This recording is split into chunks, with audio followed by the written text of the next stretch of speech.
Welcome back to the OGR Supercar Series. We're in Italy at Sardinia Road Track A for Race 2. We had a busy qualifying where M1M pipped Leroy to pole, so he enjoyed maximum points. No Bazza today, sorry fans. He's been called back to HQ. So we have a local track expert to help with the punditry. My father knows Barry. Bit of a bandit from what I'm told.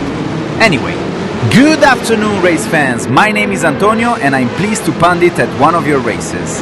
Well, everyone got away well and Leroy may have been pipped for pole but not to turn 1. His lead didn't last long though, as a disastrous exit causes him to lose his backhand. He's in for an eventful race. We're on board with Mint, who managed to gain 8 places during lap 1. Let's see how he did it.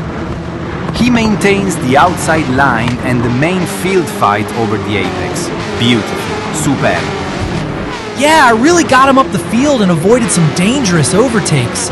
So Mint was your driver of the day, Antonio? He most certainly was, Peter. Whenever there was a bit of spicy action, Mint was in the middle. The busy end of the pack had some great moments at the 2 tight lefts coming up. What did you have in your notes, Antonio? Dangerous, unforgiving, and loves to highlight your mistakes. I call them the 2 ex-wives. This is one of those spicy occasions. It's facing the wrong way. Duncan had taken advantage of Mint loss of traction and got the inside run for the last high-speed right. Mint's yielded, but great racing from these two. Yes! Mint loses the inside line on the last corner, but tried to secure the next one. I agree he yielded, but only enough to let him through. I'll be popping to the shop after this to buy his poster for my child. It's the end of the lap, so let's move on a bit. Who else did you like the look of, Antonio? Let me look at my notes. Car 48. On board with Brian the Messiah. A tasted part of the group this. He must be constantly looking in his mirror.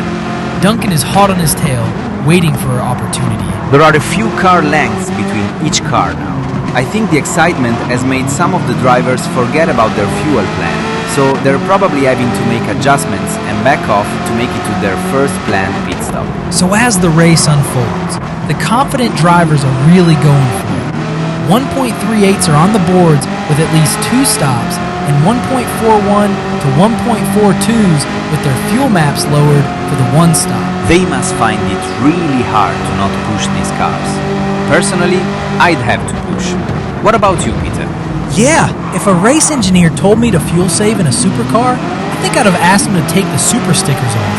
Haha! Let's go on board with Carlos Fandango.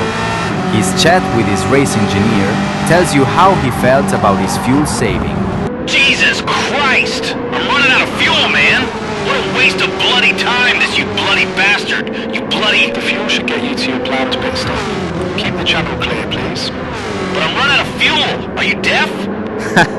I don't think Carlos will be fuel saving for the remainder of the races. He didn't sound happy. He's correct though. If he was on the other strat, I'm sure he'd be further up the field. So let's catch up with the front. We've just seen Eddie take first place off Noza, who is followed closely by M1M, Brian, and Mint. Eddie pulls away in his first to pit, first of the pushers. We saw a lot of change at the front, with everyone pitting on different laps. It was hard to keep up with.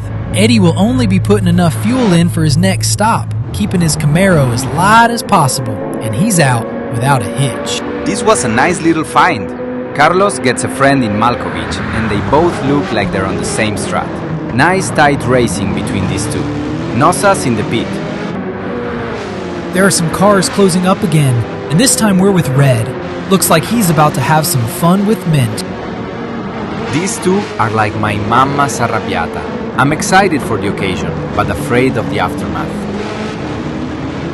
What I like about these two is that they both have aggressive, smooth techniques, and that's what it takes to win races.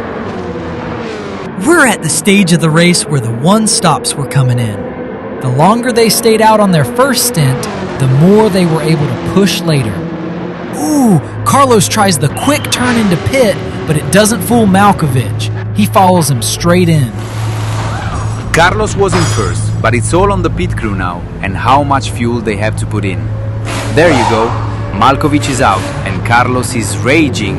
Lap 28 and Leroy is pushing for 5th. What an amazing U-turn from that disastrous first corner. He's gaining on Nick, but he's one of the best defenders in the group, so it's not over yet. Wait! Nick's yielding, he must have a problem. It's his fuel. I'm gutted for him. He's a lap short. Not the best end to a otherwise great race. Oh, it's just got worse.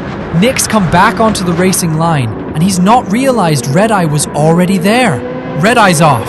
Nick's waiting for him. Great sportsmanship. Brian has claimed 2 places as a result of that coming together.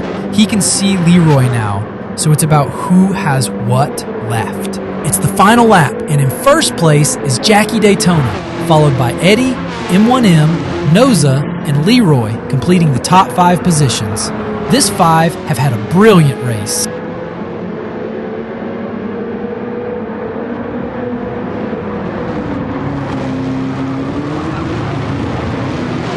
I'm looking at Daytona's lap times. That's some unbelievable consistency. Do you want to know what's even more unbelievable?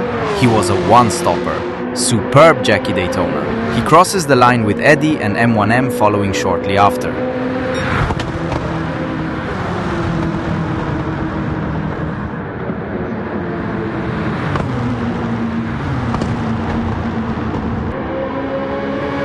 Noza crosses the line in 4th. He should be happy, but I know he'll be disappointed. And here comes Leroy, technically last to 5th. What a result that was. Well, that's it for me. Thank you for a wonderful race. Arrivederci. Thanks, Antonio. It's been a pleasure. Check out your results on the OGR Discord. Peter out.